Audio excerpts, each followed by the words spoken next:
C'est maintenant là, hein. C'est maintenant qu'il faut avoir des couilles. Hein. Donc moitié de chaque côté, on se répartit, on y va quoi. Hein. Et à un moment donné, si l'État vont taper sur des paysans et sur des citoyens, eh ben, dès qu'ils viennent, c'est le moment, on y va là, c'est parti.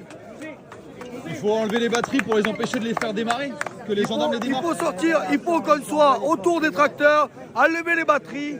J'en sais rien, on va faire des trous sur la route, il faut se répartir et il faut aller au contact. C'est pas eux qui vont venir, c'est nous qui allons aller vers eux. À un moment donné, ça suffit quoi. Et Madame Genevard, il va falloir se réveiller. Il va falloir que vous arrêtiez de crever l'agriculture française. Laissez vivre les paysans, foutez-leur la paix, laissez-les travailler. Putain, arrêtez avec vos réglementations à la con, vos normes à la con et tout votre système politique à la con. À un moment donné, il faut qu'on avance dans ce pays, quoi. On est en train de crever, quoi.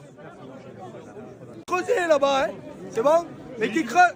Oui, le chauffeur de pelle. C'est bon, il fait un trou de 5 mètres.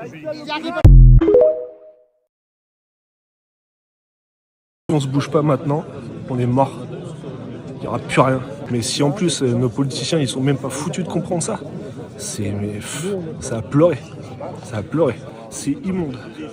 Immonde. Une centaine d'agriculteurs dans le sud-ouest sont venus soutenir un éleveur en Ariège dont les 200 vaches menacent d'être abattues à cause de la dermatose nodulaire. C'est le travail de 35 ans ou 40 ans en l'air.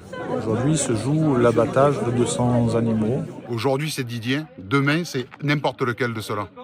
C'est ça le malheur. Alors ils ont dormi pendant plusieurs heures dans les tracteurs et les voitures et ils ont bloqué tous les chemins qui mènent accès à la ferme. On est 200-300. Ce soir, il faut qu'on soit 1000. Et demain, il faudra qu'on soit 3000. L'objectif, c'est tout simplement que les autorités ne puissent pas atteindre le site. Je vous explique. Tout commence il y a quelques jours quand Didier et son frère découvrent l'une de leurs vaches gravement malade. Une vache malade avec écoulement de muqueuse, salive, fièvre, œil qui pleure. On a appelé le vétérinaire. Il a découvert des nodules sur les épaules, des petits nodules comme des graineries et dans la vulve. Conformément au protocole prévu pour ce type de maladie, la vache doit être laissée pour morte ou euthanasiée. Mais c'est aussi tout le troupeau, pour éviter que la dermatose se propage, qui doit être aussi abattu. Sur l'exploitation, là oui, c'est 208 vaches qui sont présentes. Il y en a une seule qui a présenté la maladie et qui l'a déclarée et qui est tombée positive à l'analyse. Et pour cela, oui, aujourd'hui, voilà, la sanction, c'est de tuer 208 bêtes. Hier soir, suite à ça, on a dit, allez, on se lance, on s'en va, on prend nos tracteurs et on va défendre cette exploitation. Ce qui dérange les agriculteurs et les différents syndicats, c'est l'abattage de la totalité du troupeau. Ils demandent plutôt une mise en quarantaine ou une solution vaccinale plus adaptée. Vu la réglementation actuelle, on ne peut rien faire. Que changer la réglementation. Quand on changera la réglementation, on verra ce qu'on peut faire. Là, aujourd'hui, le protocole, c'est